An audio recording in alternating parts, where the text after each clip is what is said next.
So I will start with revising some of the lower bounds we did last time because some of you missed and the video also didn't come out well.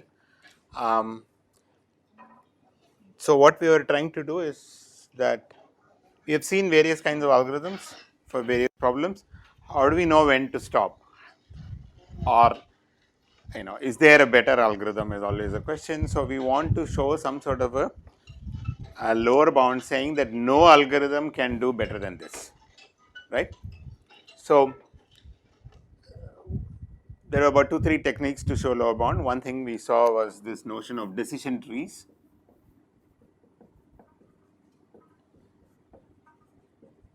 So you have a tree where every node is a comparison. So if you want to model any sorting algorithm as a tree, any comparison based sorting algorithm, what it would do is make a comparison.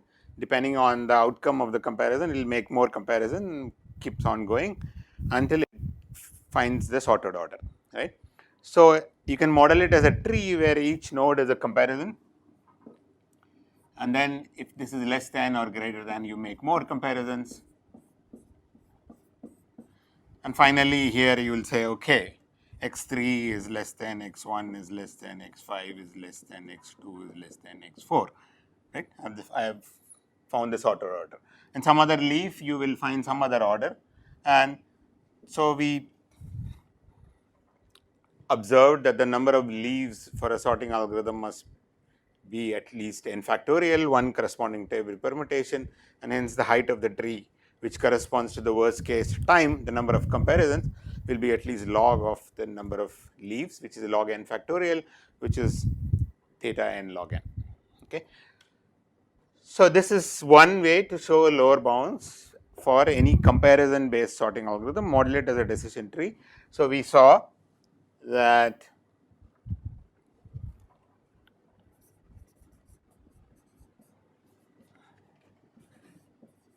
any sorting algorithm to sort n numbers must require, for some input permutation, log n factorial comparisons.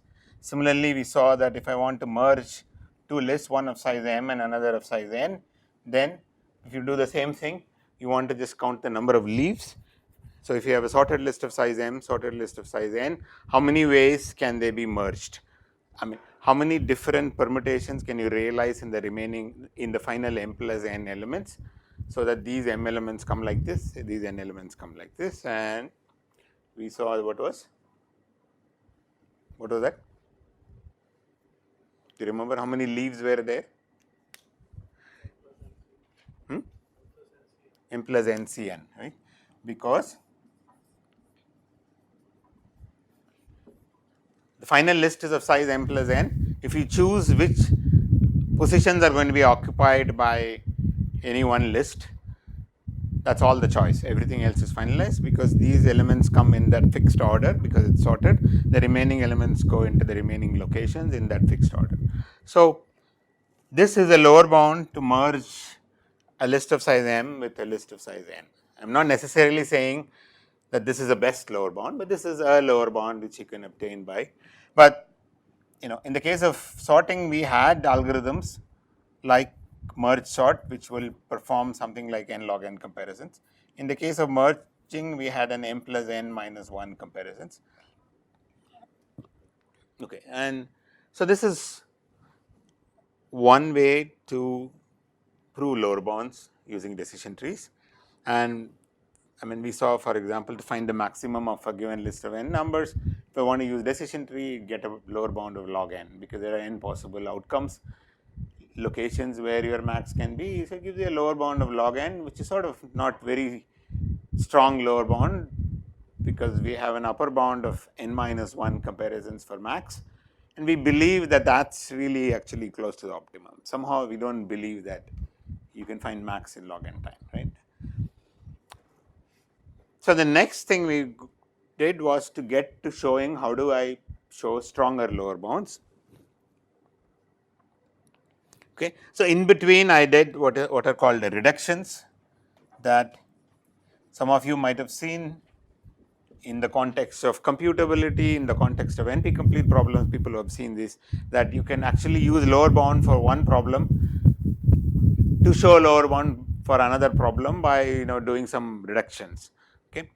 So, we showed that finding a Hamiltonian path in a tournament, which was in the first assignment, actually requires, you can show that no algorithm can do better than n log n many probes to the matrix by reducing that to sorting.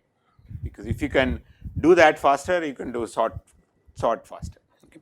So, that is another way to show lower bound. The third thing which we get to was adversary arguments, and this is where I think there were a lot of disturbances. I am going to sort of quickly go through what we did. Okay. So, again one way to think of lower bounds is for every algorithm, the adversary is trying to come up with the worst case input and say that on this input your algorithm will take long time. Okay. Thereby showing that for any algorithm it will take long time, because you provide me an algorithm, I will provide you an input which will take you at least some f of n time. If I want to show a lower bound of f of n, I want to show that for every algorithm there exists input of size n on which algorithm takes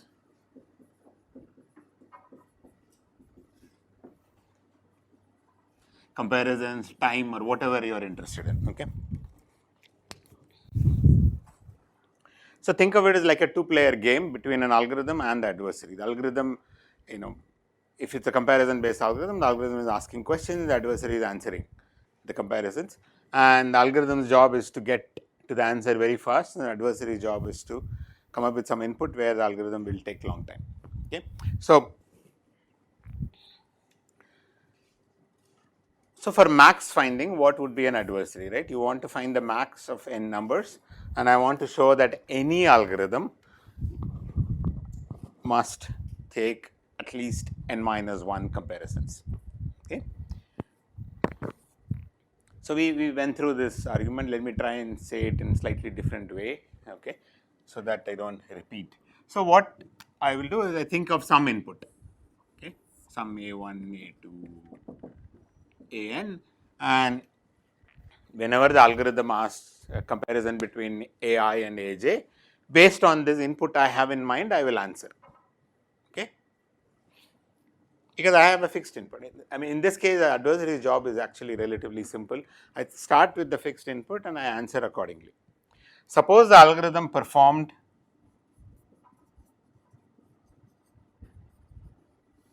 less than n minus 1 comparisons. Okay. So, what I also do is that I mark the comparisons made by the algorithm by an edge in a graph. Okay. So, I have a vertex for every element, and whenever the algorithm asks the comparison between AI and AJ, I draw an edge, undirected edge. Okay. So, you might ask between some AK, you may also ask this, you may know this, but you may ask this, whatever. So, I am going to draw all these edges. Okay. So, these edges are comparisons made by the algorithm to find the max. Okay. So, if you have made less than n minus 1 comparisons, then what can you say about this graph? The graph will be disconnected. Okay. That is all we need to make use of. In any graph on n vertices, any minimally connected graph has n minus 1 edges. So, if you made less than n minus 1 comparisons, then there are less than n minus 1 edges, the graph will be disconnected. Okay. So, the algorithm made less than n minus 1 comparison, it gave you an answer. Okay. It said, okay, so maybe this was the max. Okay. Let us say A27, and which was sitting here, the algorithm declared this as the max. Okay. Now, what I will do is I will provide the algorithm another input, where instead of A27, I am going to make the max of this component. Wherever the max of this component, make that as the max of the whole input. Okay. And I provide this input to the algorithm. The algorithm will ask the same questions and it will get the same graph, and hence it will say that this is the max, because it has not learnt anything between these two, and it still said max, so it's going to be wrong.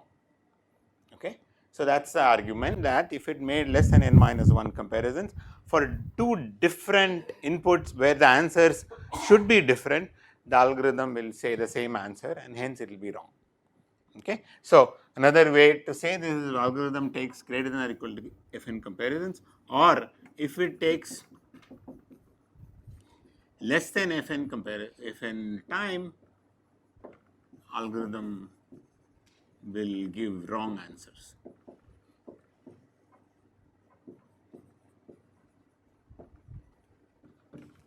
Okay, so in this case, the adversary doesn't really have to do anything; it just waits. And the moment you say this is the maximum, I'm going to say no, this is the maximum. Okay, and it has to be consistent with all the answers it gave, right? So if you take the max of this component with respect to the comparisons here, it would have said this is larger than that, and any other comparisons you would have answered the same way. And anything between this, algorithm did not even ask, so I am not obliged to do anything, answer anything about it.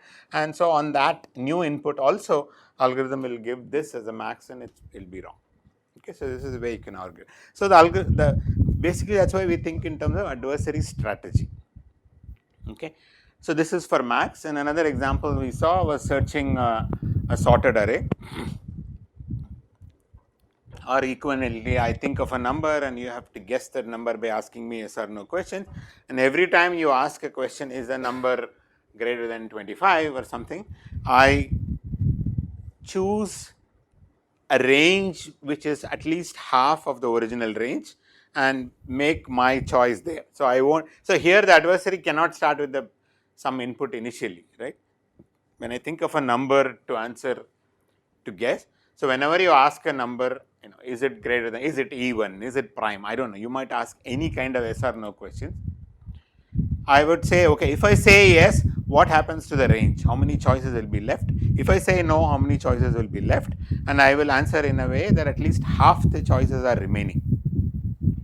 So that is a strategy.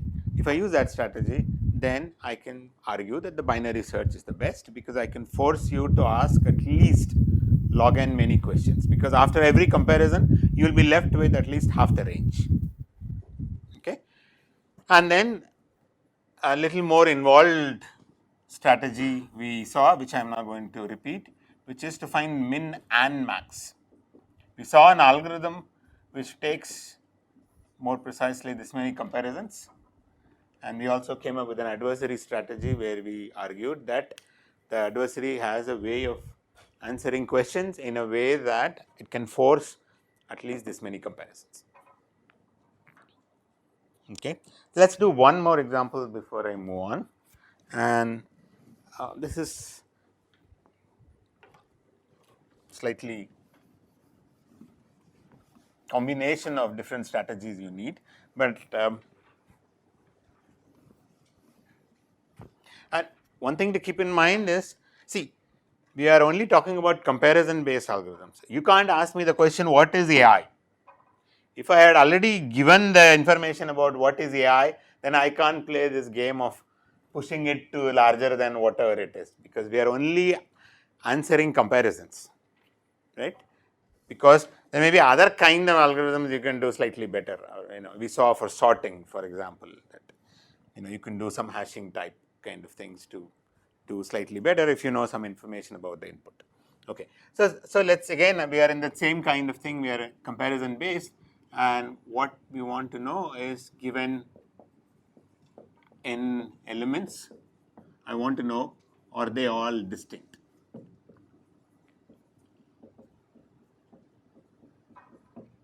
Okay, this is also a problem in the first assignment. And so how would you do it? What would be an algorithm to do? We want to know whether there are duplicates. I had a doubt in this. When you say elements, are they numbers? Okay, good question.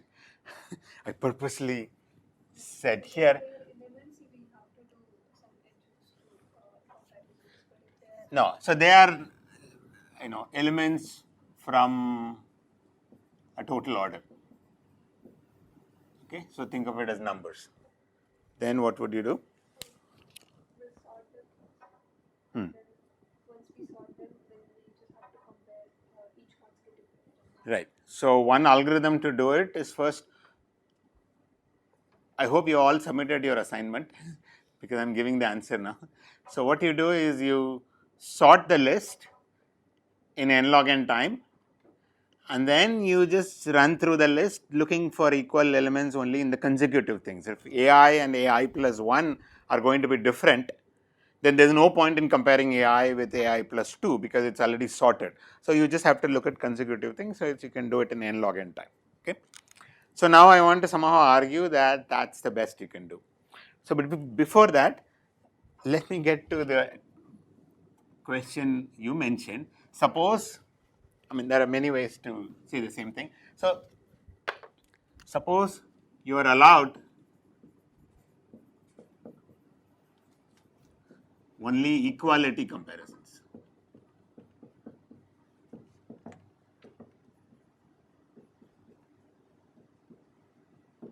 Right? So that means these elements are not necessarily from a total order. Think of them as, apple, orange, banana, maybe it's a list of fruits, and I want to know whether they are duplicates. So there's no meaning to is apple less than orange. All you can ask is, are these guys the same? And adversary will tell you yes or no. Okay. So if you are allowed only equality comparisons, then you can't do this sorting business. So what kind of algorithm you'll do? Compare every pair. So that's like n choose 2. Now can you argue that that is the best you can do? If we don't compare and choose two elements, then adversary will always, if there exists a pair which we didn't Okay, so now, okay, there exists. So there exists a pair which we didn't compare, and then we just put that pair as the Equal element. or not equal, depending on what the algorithm is answering, right? So you have a choice. So the answer is that if there is a pair which is not being compared at all, then the adversary has a choice of making them equal or different, right? So what would be a proper adversary strategy, right? So you have n elements. Algorithm picks some AI and AJ and asks you, are they equal? What should you answer? Because you have to, I mean, that's what adversary strategy means. You have to have an answer. I'll say, are they equal? No, right? Because that's adversary strategy. Why would they say equal? Because the algorithm will stop and answer, right? You want the algorithm to make a lot of questions. So I will keep saying no, no. Are they equal? No. Are they equal? No, every time. So if you missed one pair, then I will wait and see what is your answer, right? And if you say they are all distinct, I'll say no, these two are same, right? So that's the adversary strategy, and that is an argument that n choose 2 comparisons are necessary. Now, why can't I do the same thing if you are allowed, if they are actually elements from total order and you are allowed all possible comparisons, right? In numbers, and you are asking not equality, you are allowed less than or equal to, greater than or equal to, all kinds of things, right? So standard, you're allowed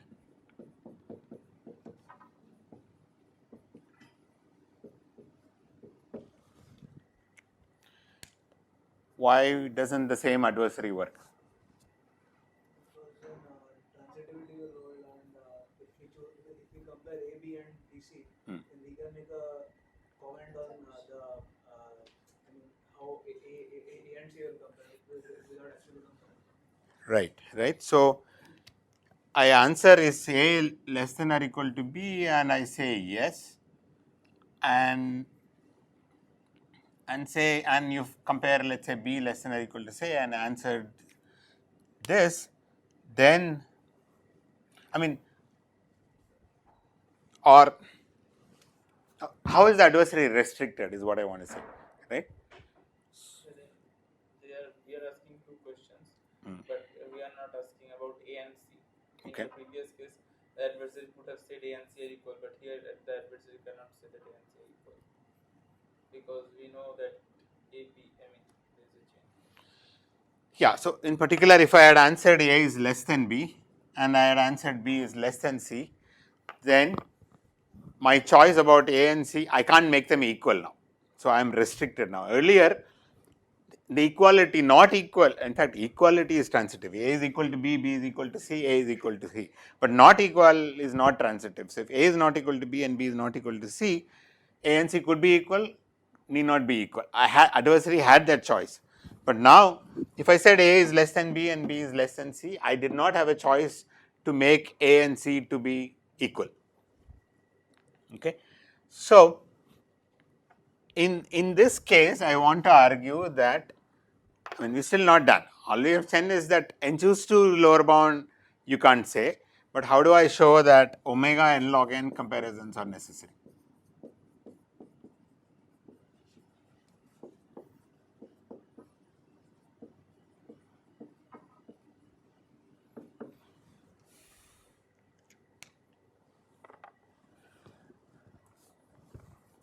So again, if I want to use the decision tree argument, I mean, how many possible outcomes are here? Why? The question is, are they distinct or not? So, yes or no? There is really two outcomes, right? So, decision tree really does not give you a strong lower bound. Okay. So, you need a combination of reduction and adversary. Okay. So, what I want to argue at the end, algorithm should know the sorted order. So, suppose I play the game as an adversary with all elements being distinct. Okay. I have all elements being distinct, and every comparison you ask, I'm answering appropriately. And at the end, you finished and say all elements are distinct, right? I'm going to ask, are you sure? Okay. Why? Because I want to know the sorted order, or in other words, given any pair A and B, the algorithm B or B is less than A. Of course, I made them all distinct. That's the way I have answered. So I want to claim. Okay, this is sort of subtle. I want to say that your goal is to determine whether they are all distinct by making comparisons. Now I claim that in the process you have also learned the sorted order, which means that given any pair, you should know, you have learned whether they are, A is less than B or B is less than A. Suppose not, right? Suppose, I mean, there is a pair. I mean, either directly or indirectly through transitivity, you should have learned, is all I'm saying. Suppose not, right? If you have not learned, suppose there is some AB consecutive in the sorted order. Okay, I mean, you can suppose there is AB such that algorithm has not learnt A less than B or B less than A. Then there exists an A prime, B prime. In my list, consecutive in rank,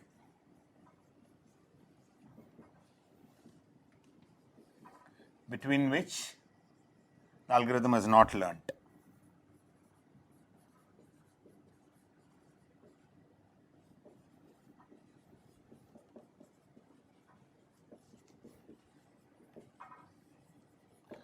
Right, because if every, I mean, suppose I mean, if it has learnt every consecutive thing, then it has learnt the whole sorted order, right?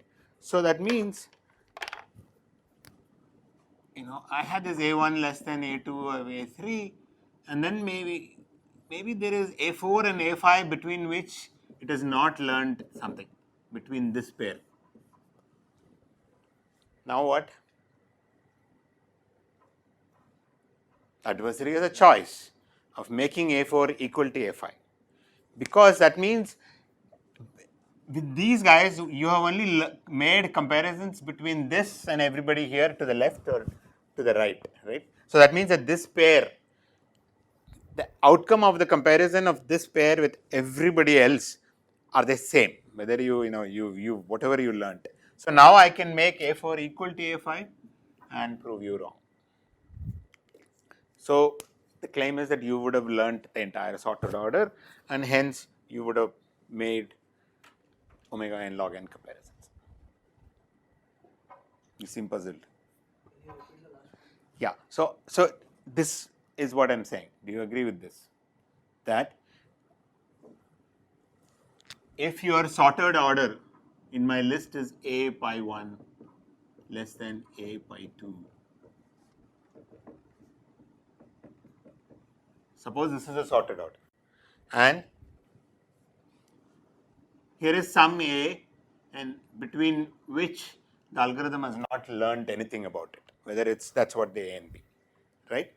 Then I claim there is somewhere here which are consecutive about which the algorithm has not learned anything, because every consecutive it has learned, then you through transitive it would have learned the whole thing, right? So now you did not know whether these two, which is smaller, which is bigger, right?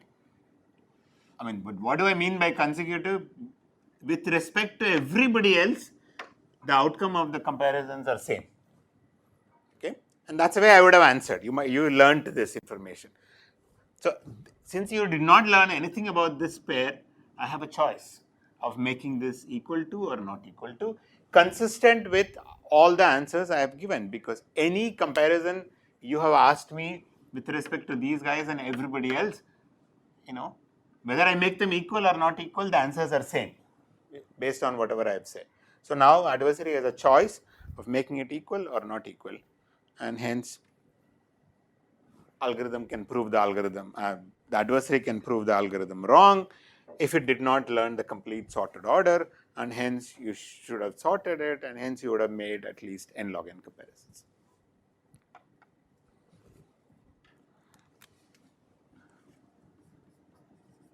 So adversary has a choice to make them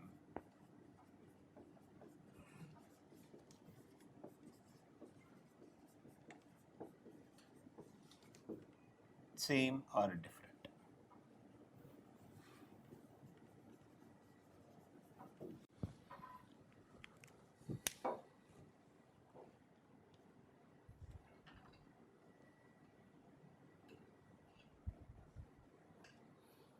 Okay, so I think we will look at more examples of adversary and reductions in the assignment. Now I'm going to move on to graphs. Okay, for a while now we will look at graphs and algorithms and graphs, and the necessary data structures you need is also something we will digress and learn about them. Okay. I have a doubt. Since you say, in this one, since you have said that I have taken another input and then the max is from this component, but it may be the case that the other max is less than 827. So No, I choose my max so that it is bigger than this. I choose an input where the max of this, I choose another input where the max of this is larger than this. That is the entire max, for example. I'll choose such an input, give it to the algorithm. Algorithm will ask the same questions because algorithm doesn't know what values they are. Algorithm is asked to make comparisons in that order, and it will make the same set of comparisons, and it will give the same answer because it had not before learned anything between these two anyway. So how does it matter whether this was bigger or larger? But in that case, algorithm is wrong because we know that max is here. Okay.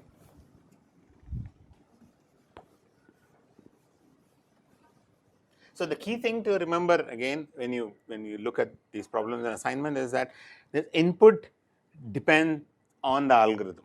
Okay. So there is no, sometimes there may be, there is no one universal bad input, worst case input for any algorithm one you can come up with. Depending on the algorithm, there will be an input which will be bad. Okay. So, and that's why you don't talk in terms of what should be the adversary's input. No, it depends on the algorithm. So you only talk about the adversary strategy, right? How would the adversary answer a comparison? That's what you should think about.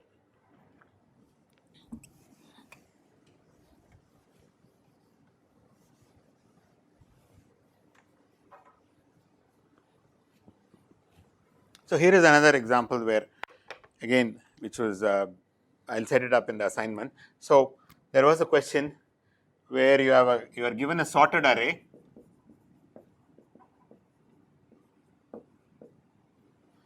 and the question was, does there exist an I such that ai equal to I of integers?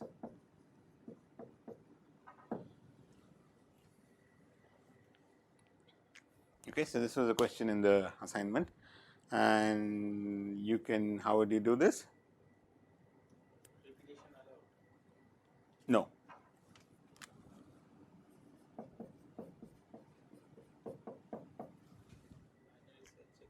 Yeah, so you do something like a binary search. Go to the middle, and if that number is greater than that index, you know that anything to the right will be, so you ignore that, and so you can do it in log n.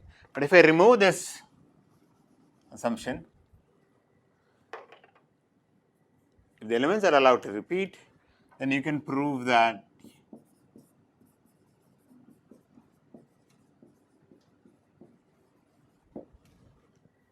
okay. So now the question is, you need to come up with an input array for which the algorithm will take query every location more or less. If you miss a location, the adversary can play some games. And of course, you don't want to think about one input array. There is no such thing. You look at how the algorithm questions you, which location the algorithm is asking, and you answer it. So you have to have a strategy. How would you answer it? So algorithm says, okay, what is A27? You should have a strategy to answer in a way that you don't restrict yourself. You have enough room to, mention elements of other locations so that you can make the algorithm probe every location. So you need what is called a strategy, right? So adversary, whenever we talk about it, we think in terms of what would be the strategy. Okay, good. Let's get to.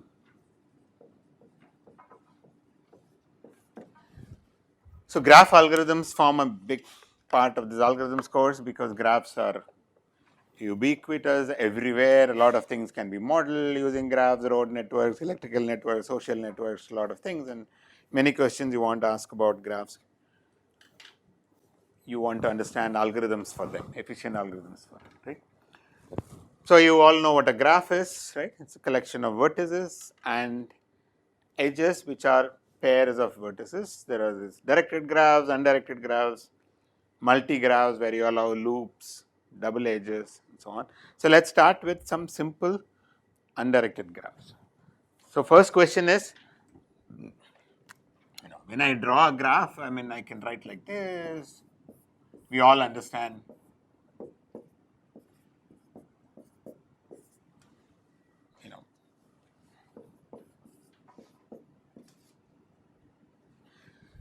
Graph like this pictorially. Now look at the picture, you can check whether the graph is connected, right? How many components it has and things like that. But when I want to represent it in a computer, you need a representation which is not like this. Maybe modern languages allow these kind of representations, but what are possible ways of representing a graph?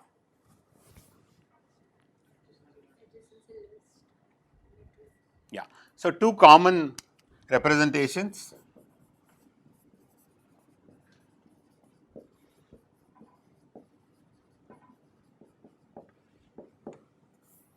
So you have adjacency list or adjacency matrix, right? So you have 1, 2, there are n vertices. Then you have ij, and this entry is 1 if ij is an edge in the graph and 0 otherwise.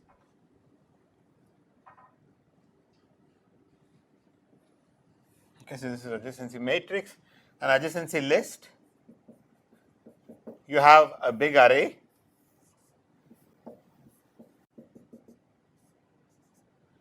and for each element in the array, you write a linked list which tells you all the elements adjacent to that. Okay, you keep them in some order. So I is adjacent to some 5, 7, and 12 maybe. Okay, so then you maintain a linked list for each element. So which is better? We can't get any idea. Linked list In or the adjacency list, we use always the linked list or array also. array of linked lists. Okay, adjacency list is an array of linked lists.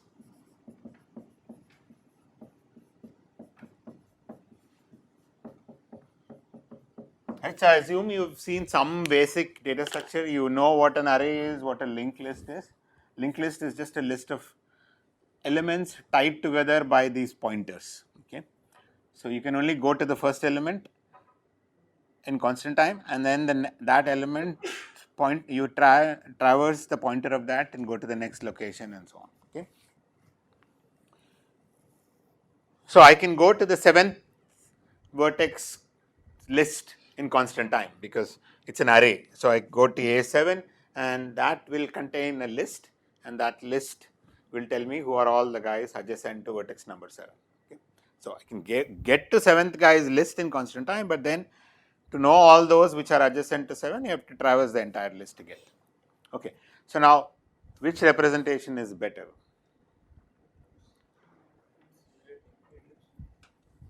It depends on Depends, right? There is always the answer depends. I mean, if one of them is better, we would not even be studying about the other one anyway, right? So there is some reason to study both of them because one is better for something, the other is better for something. So what is something you can do very fast here in adjacency matrix? All the elements in constant basically independent of the path in No, that what can you do in constant time? access the Just check the edges. Check whether I and j are adjacent. That if you want to know whether there is a pair of, given a pair of vertices, I want to know whether they are adjacent, you can do it in constant time, right? That's why it's called. So adjacency, right? You want to know whether I and j are adjacent, is ij an edge? How much time will it take here?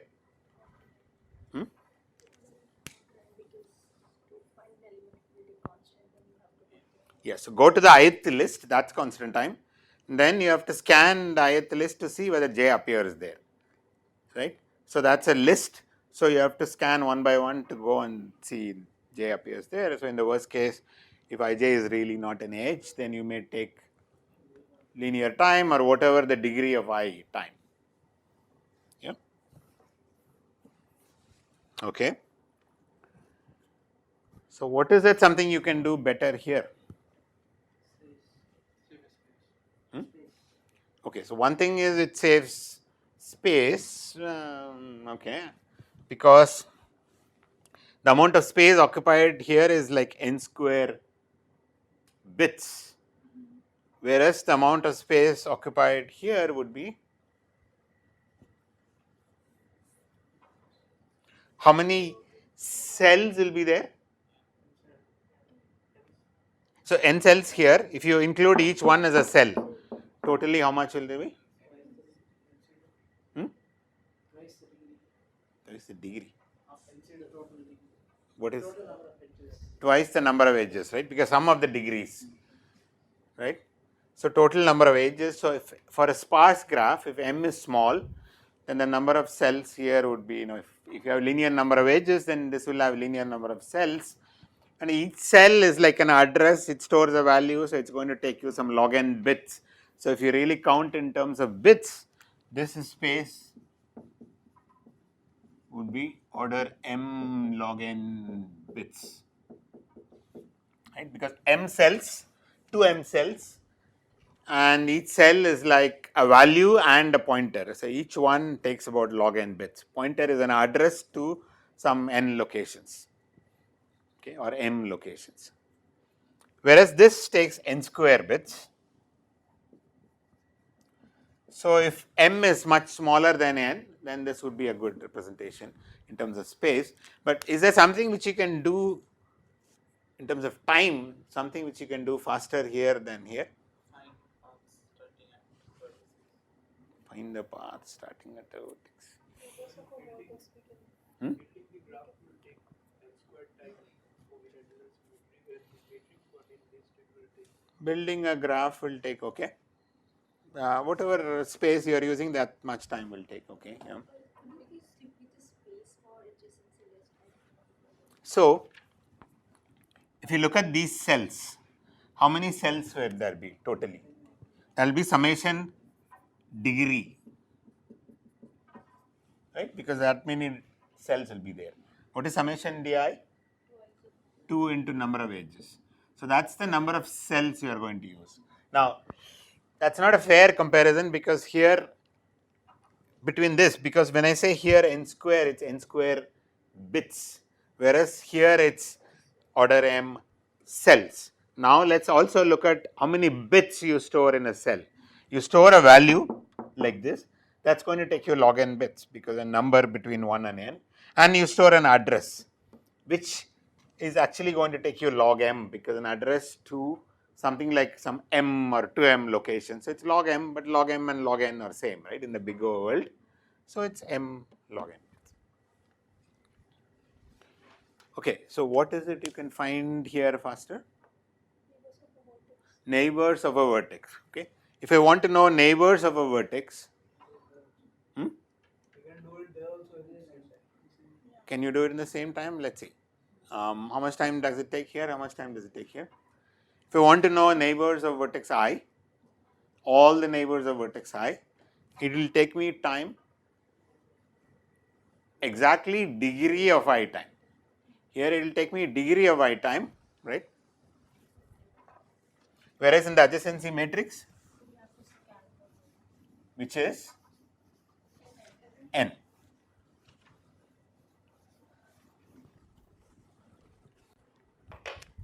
So, neighbors of a vertex.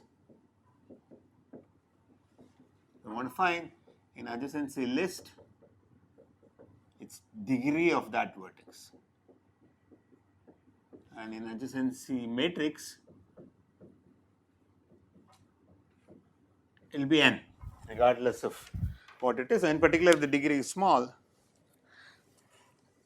this is better. In fact, if I want to know, in fact we will see algorithms. If I want to know the degree of neighbors of all the vertices somehow, and I want to explore them out, and this is going to take you summation degree, which is like m, whereas this is going to take you n square. Okay. So, depending on your application, whatever you choose an appropriate representation, right, depending on what is it that algorithm is asking. So, this is actually a starting point of how you use a data structure. So, data structure is something which could be a problem by itself, right. You can ask a question, how would you organize your data so that I can query fast? That may be the problem. That is what kind of a Google kind of a problem. You say keep it sorted so that I can do search. But often data structure is used in an algorithm. So, you look at an algorithm and see what kind of queries are happening, and then you choose an appropriate data structure. Okay. Good. So, now one of the important things you want to ask about a graph is the graph connected? Okay. Very useful, some sort of a pre-processing you may want to do even to solve some more complicated problems. So, given G, I want an algorithm, I want to find an algorithm to answer this question, is it connected, right? As I say, if you have the picture like this, you can answer pretty easily, but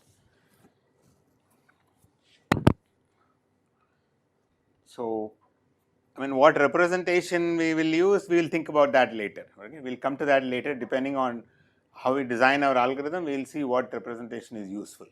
Okay. So,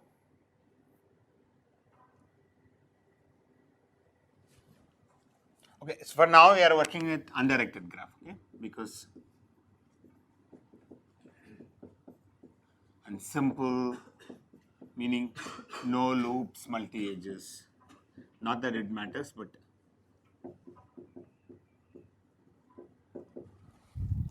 so here is an observation. Let V be any vertex.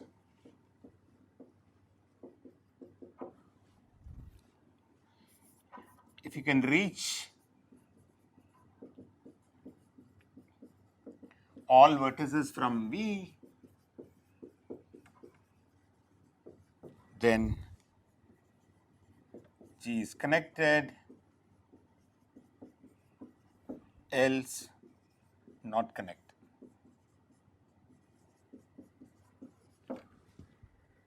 You agree? Any vertex,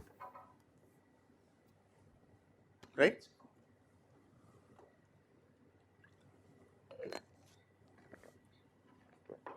So we start from any vertex and find all vertices you can reach from V through some path. Okay, so I have to define you what a path is. I assume all of you know what a path, walk, right? Path is a sequence of vertices where every adjacent one is connected by an edge, right? And you have a path from U to V. If you use the beginning vertex and of the path, and V is the end vertex of the path. Okay. So assume you all know what a path, walk, vertex, edge, degree, edges, all that. Okay. So you agree, all of you agree with this statement that at least for undirected graphs, you can't say this for directed graphs, but then for directed graphs, even the notion of connected is not clear. I need to strengthen it somehow, right? A connected graph means that, okay, what is a connected graph first of all? What's a connected graph? How do you define it?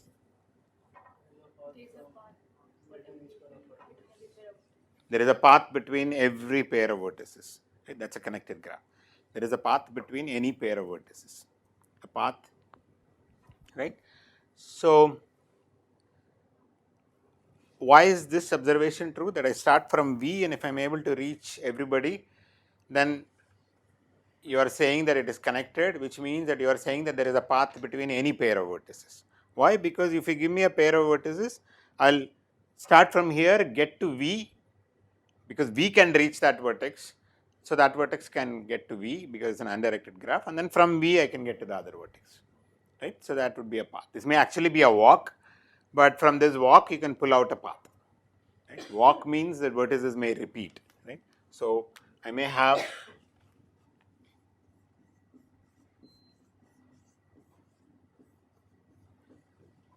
so I may be able to reach from V,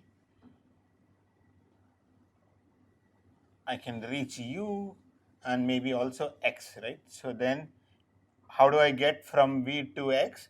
I will go like this. That's the U to V path, and then I'll come like this and get to X, right? So this is what is called a walk because this vertex is repeated, but then you from a walk you can get a path, so you can directly go like this. Okay, so now all we care about is this true, right? How do I check whether I can visit every vertex starting from V, and I want to do some careful systematic way of figuring those out, right? So a natural thing is start from V. What are the vertices you can reach from V? All the adjacent vertices of V you can reach, right? So they are all reachable, and then go to the adjacent vertices and continue this procedure and see whatever you can reach, right? So let's write.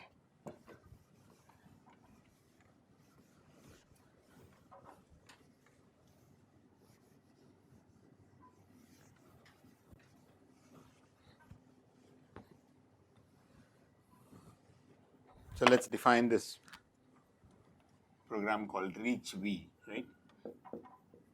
So list all vertices reachable from V.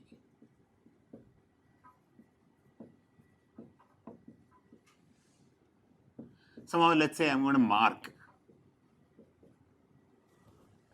okay, and then at the end I will see whether every vertex is marked, then it's connected, otherwise it's not. So let's think of some sort of a marking procedure, right, to see all vertices reachable from B. So here is the algorithm. So I'm going to say, so initially mark of U is equal to false for all U in B, right? Everybody is unmarked. I initialize this mark array to false. So when I want to reach V, first thing I say is mark V equal to true, because I can reach V. And for U in adjacent V, means take the adjacency list, go to V's adjacency list and scan every vertex, and I'm going to see recursively explore all vertices reachable from U. Okay, this is just sort of starting point. I don't have a complete algorithm yet. This is some issues we need to deal with, but let's see. So all I'm saying is, you want to visit all vertices, you want to find out all vertices reachable from V. Well, I'm going to say V is reachable. Then I look at all adjacent vertices and find out all vertices reachable from each of them and collect them. So those are the vertices you can reach from V.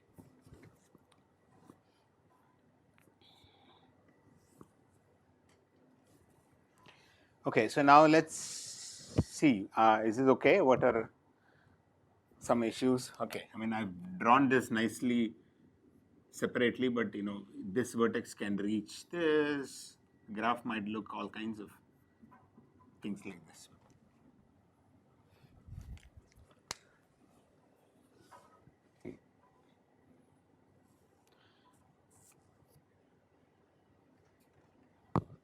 Okay, so this seems okay. I mean,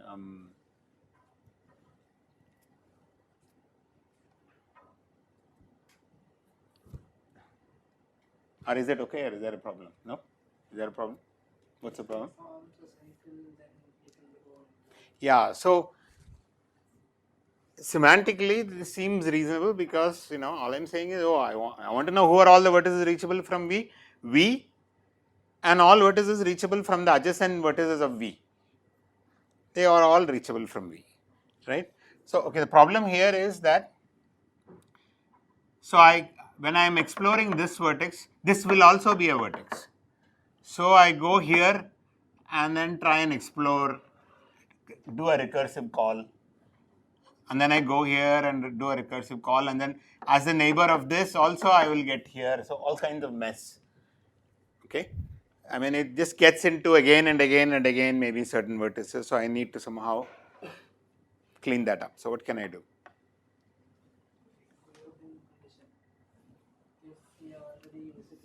Yes, don't do that, right? If for all U in adjacency. So is this clear, the notation? So you can think of it as my adjacency list. I'm going to call it as adjacent. 1, there is a list. 2, there is a list, and so on. So if I want to go V's neighbors, edge V will get me there, and I'm scanning through the list. Okay, so if mark U is false, then reach U.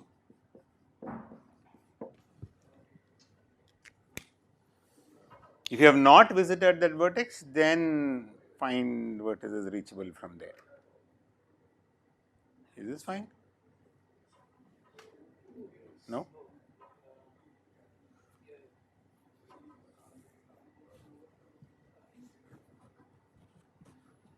Go to the vertex which is not marked. So I'm looking at all vertices, yeah, all adjacent vertices of U. If anything has not been visited, then mark it and explore, because mark it and then I'm explore from there.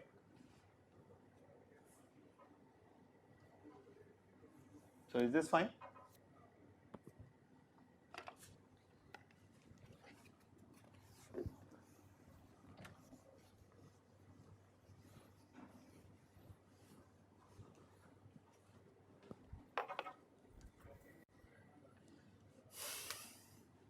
So let's look at a simple graph like this. Okay, so this is my V. So first step, I'm marking this true. Okay, then I go to its neighbors. So these guys are unmarked anyway, so it will go one by one. So it will start here and starts exploring this. It looks at all its neighbors.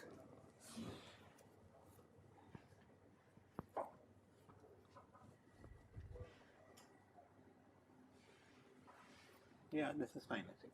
The one you have put the square on would be the first element in adjacency. Yeah, exactly. So I'm going to mark this first and then explore it here.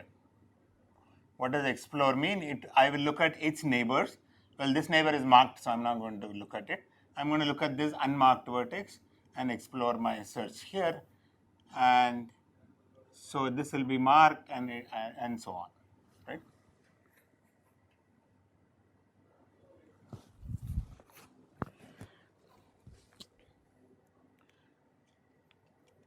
So this actually is, yeah, it is more like, it is DFS, okay? It's called depth first search, okay?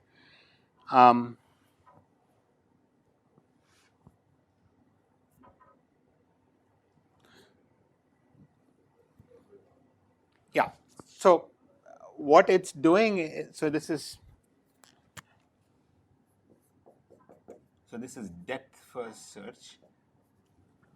So finally, what is the, how do I answer whether the graph is connected or not? Yeah, so I run through every vertex. If mark of every vertex is true, then I know that I've reached every vertex. If there is some vertex which is not marked, then I know that that vertex is not reachable.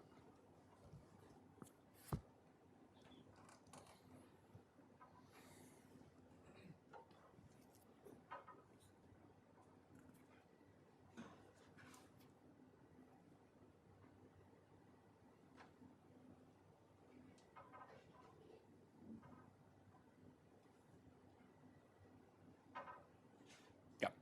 So let's write this using some nice data structures and then analyze it, okay, instead of using some recursive call. Generally, how is recursion implemented in a system, operating system? Using stacks, right? So there is a stack which you create a stack and throw elements into it, and then you take the last one and then finish it and then keep going it, right? So this is depth first search. So let me actually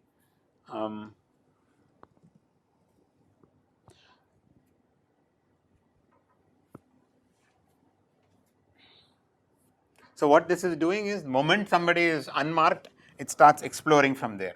So in particular, if B has a lot of neighbors, before exploring these guys, it starts, so it might go like this. So it says, take the first guy and say, okay, you are unmarked, mark it and explore. What does that mean? I'll start with the first neighbor, you are unmarked, mark it and explore, mark it and explore. Finally, you will say, okay, I don't have any unmarked vertices, so I'm done. So it will backtrack and do this kind of stuff. Okay. So this is exactly what is implemented using what is called a stack.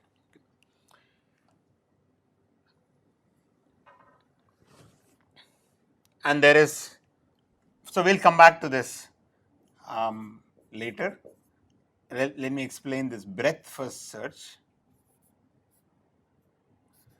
which is, we do it in a breadth-wise fashion. I explore this vertex, I explore all the neighbors of vertex next, and then I explore neighbors of the vertices in the first level from B in some sequence and keep going.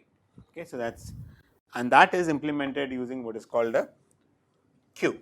So so I'll come back to depth first search using stack, but queue is slightly easier to understand. So let's do that first. And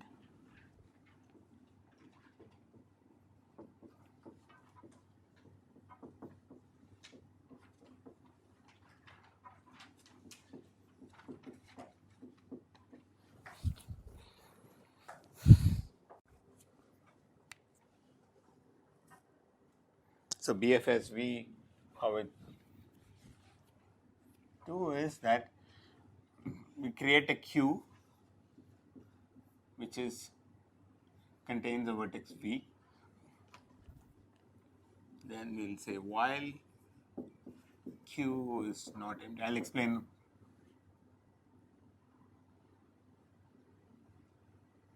V is the head of the queue.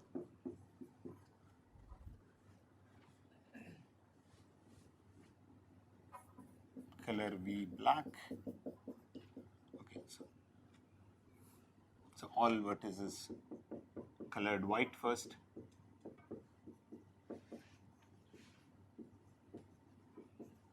So basically you will see that it's useful to have distinguish some three types of vertices. Vertices which have never been not explored at all, not been touched, not reached at all, they are white vertices. And then there are some vertices which I have reached, but I have not explored their neighbors yet. These are intermediate. And then there is a set of vertices where I have explored their neighbors. Okay. So actually it turns out two colors are enough, but let's distinguish them into three. So initially all vertices are colored white. Now I'm removing somebody from the queue, so I'm going to color it black.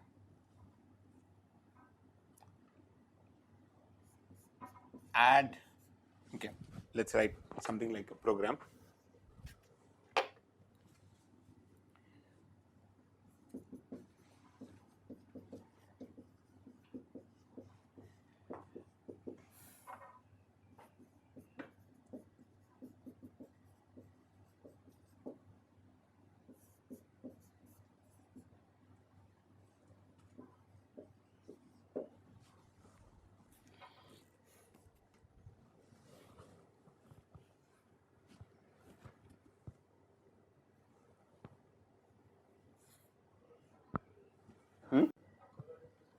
Yeah, so I need to color, okay.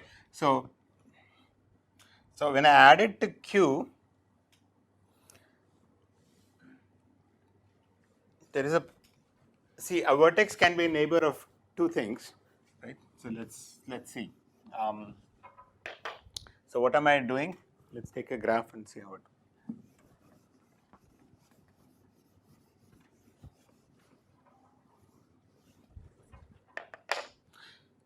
So the idea is exactly what we saw. I start from a vertex, visit all the neighbors, all the neighbors, neighbors, all the neighbors, neighbors, and so on, as long as you don't get any new vertex.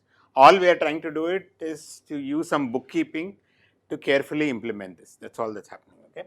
So let's look at a graph.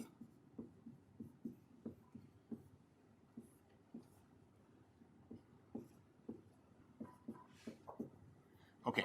So my queue starts, say, let's say I'm growing my BFS at 1. So what I'm going to do, queue is not empty. I take the head of the queue, which is vertex 1. I color it black. So 1 is colored black.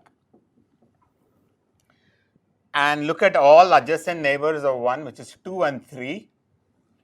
And I'm going to add it to my queue. They are all colored white, so I'm going to add it to my color white queue. 3 and 1 is gone. Okay. Now, let's say I stopped here, then there is a problem I want to say. So then we come back, Q is non-empty, I take the head of the Q, which is 2, and look at 2's neighbors, 2's white neighbors, which are 3 and 4.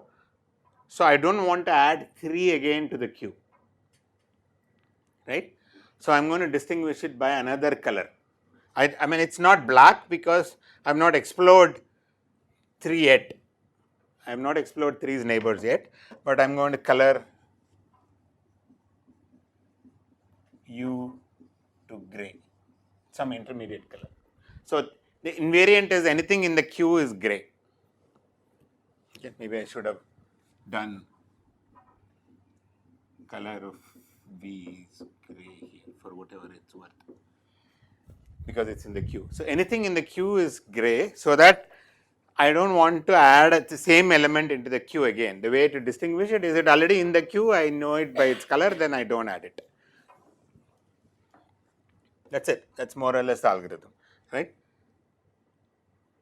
I go to the queue, pick the first vertex, and add all neighbors to the queue. What are the neighbors? I add the white neighbors. Okay, they've never been visited, and they are not in the queue as well. And then delete it from the queue. I should say head of queue and the actual dequeue queue, meaning remove the head.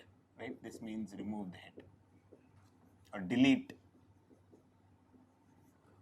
the queue from the head, and then look at all its neighbors which are white, which are yet unvisited, and they are not in the queue. Add them to the end of the list, because in a queue you always remove from the beginning and add to the end. Okay. Now go back again. Queue is non-empty. Look at the first element. Explore its neighbors. The way exactly is happening is, so 1 will be, so you will add 2 and 3. When I come and explore 2, I'm going to make this black and add 2 white neighbors, which are 3 and 4, but 3 is not white, 3 is gray. So I'll add 4 here. Okay, so let's say I add. Then I come to the head of the queue, which is 3, and add its neighbors, which are 1, 2, 4, 5, but 1 is black, so it's not white. 2 is black. 4 is gray because it is sitting in the queue. I would have made it. So I will add 5. Then I remove the head of the list, color it black. Its neighbor, it doesn't have any white neighbor because 4 and 5 are gray. Then I come to the head of the list and the queue is empty. I visited this component starting from 1. Okay. Now you need another a line saying for every vertex. So is it connected? I'm going to say true for V in V if color of V is not black, then connected is false.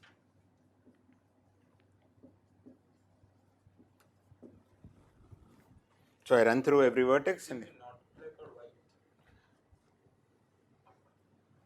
they're the same because If it's gray, then it's can it be gray when you come out of the loop? Because the invariant, let me just say, so it's the same as asking is it white? Because the invariant is elements in Q are marked gray or colored gray.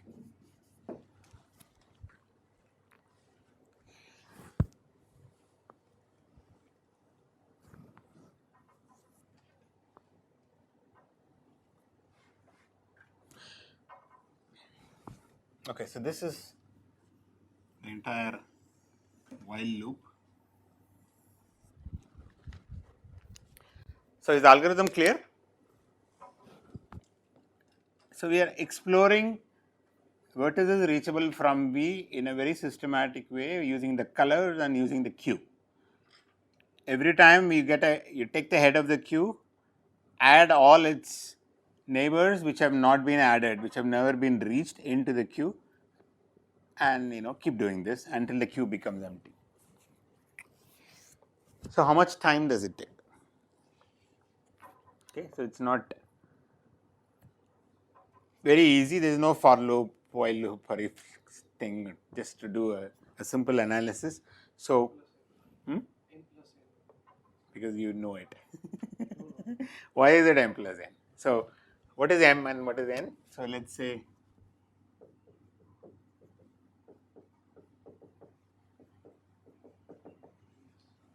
okay, let's use this. Yeah.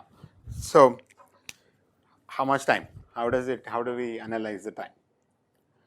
First, we need an order and size array to have this marked colors because Yeah, so here, okay, so this takes order n, okay, so n steps, okay.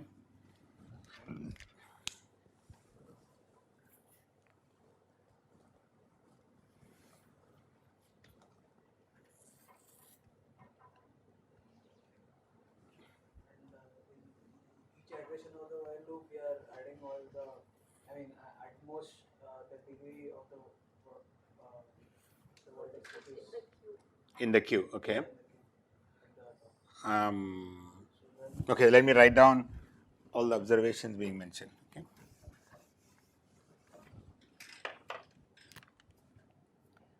At each iteration, time spent is degree of V if V is the head of Q, because you just look at V's neighbors and look at the color of each one of them, is it white or whatever, and then you add them to the Q. Okay.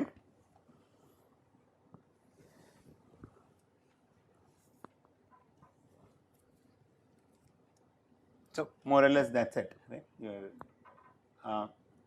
Can a vertex come back to the Q again?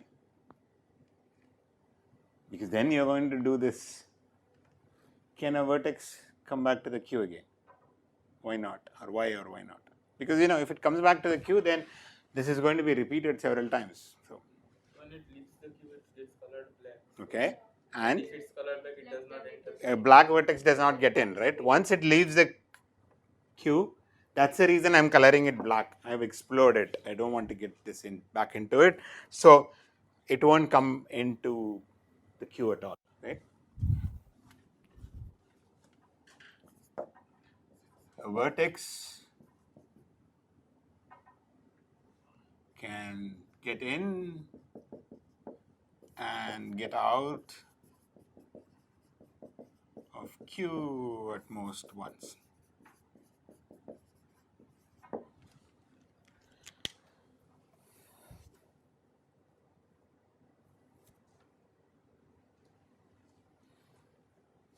So this is basically the crucial observation, that you just do sum of the degrees. Okay, I won't actually say that it's even much less than m. It could be, right? Suppose, can you say something more precisely in terms of let's say the graph has some 15 components, and you are picking it from one component and exploring it. Then how many vertices and edges? There is an n here, okay? That is touching every vertex, fine. But how many edges would you have touched?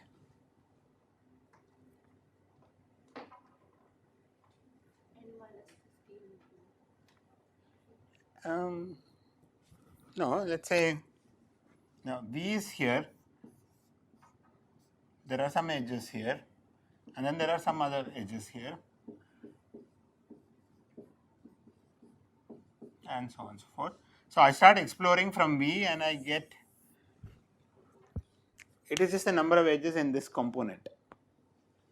Right? I wouldn't have even gone there. Okay, which in the worst case, if the graph is connected, could be all the edges. So it's order m plus n. Okay, so in fact, so is that clear? So there's no simple for loop kind of thing, but the key thing is that in one while loop, what are you doing? I'm looking at the neighbors of a vertex. So it's sort of the degree of that vertex. And I am not going to look at more than once, because that vertex will be out and it's going to never come back again because its color will be black. So every vertex neighbors may be looked at most once. So it's sum of the degrees, and these are all constant time for each vertex of the degree.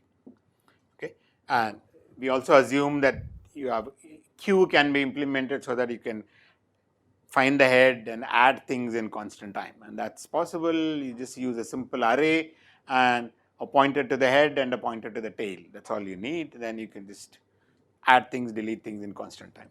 So it's more precisely summation degree V in Q. So that could be order m and plus n for various other things. Okay, now you can do more things. So suppose, I'm not just asking whether a graph is connected, but I want to list down all the components of the graph. List down the vertices of all the components of the graph. What do you do?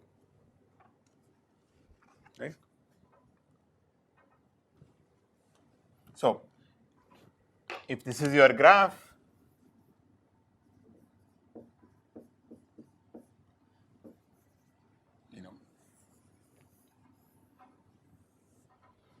then I want to sort of partition my vertex set into this set of vertices in one component, this set of vertices in component, and so on and so forth. So, what should I do? Pick a vertex and do a BFS, you will get a component.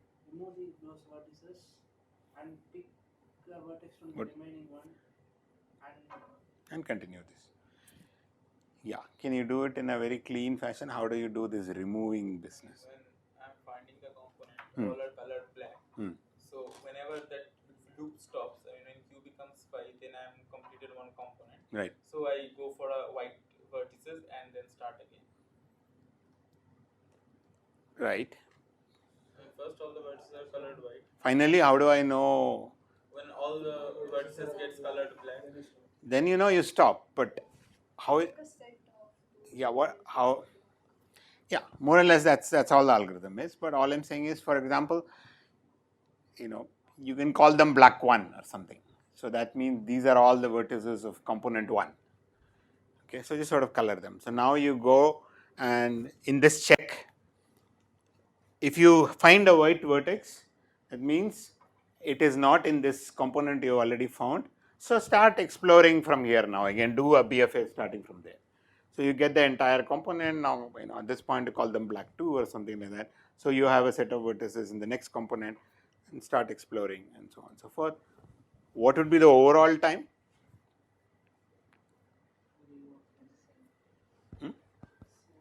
Same.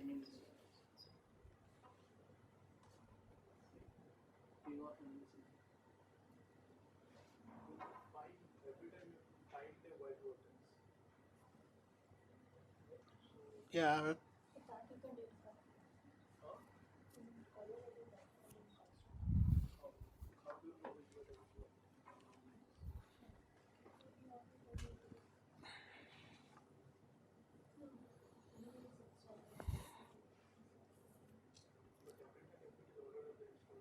Okay, so one complaint is that, okay, so there are multiple answers I got. One is that it's big O of m plus n again, but the complaint is every time I have to find a white vertex, and that is going to cost me something, and will that affect the overall runtime, or can I do that better?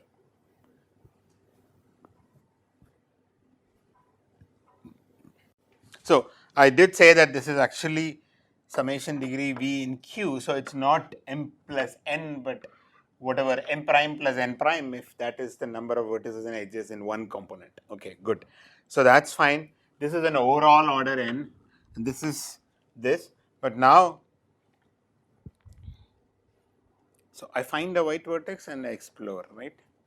If we can delete elements from the list, then we wouldn't need to spend time in finding the white vertex. Deleting will still at most take 4 of them 10. You need to store it somewhere to know the components. Yeah, keep one separate list, 2 separate lists. One is for temporary, just So okay, so if you want to account for finding white vertices, then you would say it is n times the number of components plus m plus n. Okay. Can you do that without spending n times the number of components? So if you can delete the elements of the ring list once they are turned black, then we know by directly seeing the ring list that there is a white vertex. Yeah, you have We have if each component. No, if you have deleted, everything is white. So if each component has k vertices, then then the deletion will take you some order m every time, no? No, it will be just a degree for all those vertices, which will add up to of m time, but it will still ensure that. But as you said, you have to find that vertex, right? So let's say I need to know where all it is there. right? Let's say I want to delete vertex number 5. Then I have to delete the list of 5 and go to the neighbors and I have to find 5 where all 5 is appearing there and go and delete them. Okay. The 5 will be appearing only in that particular component. It will not be present with elements other than. That's fine. All he's saying is go to your adjacency list and delete all these vertices. I'm just saying that's going to cost you some time, maybe order m. You may have to do various things. Still, I'll do of m time, I believe. Is it just an overall m or every time m? You need to be careful about it. I mean, there are various ways you can do. You can have more to your adjacency list, right? So, for example, there are. Okay, before all that, is it really this? Is this going to affect you?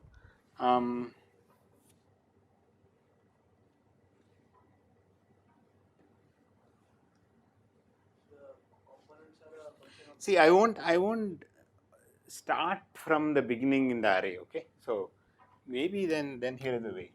You have your color array, right? You know, white, black, black, black kind of thing. So I scan here. These are all black. And then I got this white vertex. Okay. Somehow I remember this place to come back later. So now I go and do your BFS starting from here. Next time, to find the next white vertex, I'm going to start only from here. Then I'll find the next white vertex. So these are all black. So you will not go beyond one pass of this color array. The vertices might not be adjacent. That's okay. That's okay. So the ordering. That's okay. All I'm saying is, in this color array, in this loop, I am doing only one scan of the list. That's all. So it's first white vertex. I will remember that point. Go and explore your BFS. At that point, many things would have become black. Yes, I agree. Many things even here would have become black. That's okay. So now I will scan, find the next white vertex, go and do your BFS, do all the work, come back here, and so the scan of this color array is done only once. So it doesn't add to order n times the number of components. That's just order n. So the whole thing will be order n plus n. Okay, so we can get whether the graph is connected. You can find output all connected components. These are some very useful things because this is something you want to do. Now it turns out BFS has a lot of other properties. For example, you can find the shortest path from a vertex to every other vertex, okay, in the same time. Just for free you will get it, okay. So we'll see all this next time and more properties of BFS and also another DFS and see how we can implement and all that. So let me write down what all we have observed.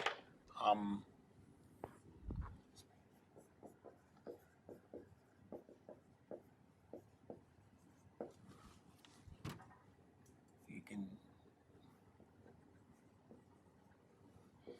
test if G is connected.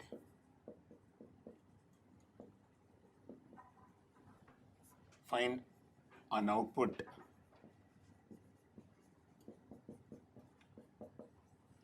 all connected components. I mean, by this I mean just the vertex set, right? You can partition. I mean, what are the edges in the connected component? All that requires a bit more work. You already almost have it, but we'll get to that next time, right? So the vertices of connected components. So that means at the end you can have a partition of the vertex set saying vertex number 1 is component number 3, vertex number 2 is in component number 1 and kind of thing. So you can get that nicely. And this and more we will see. Find shortest path, distance from whatever S, if I am starting from vertex S to all other vertices. So next time we will start from here and see more properties of BFS and get to DFS as well. Yeah.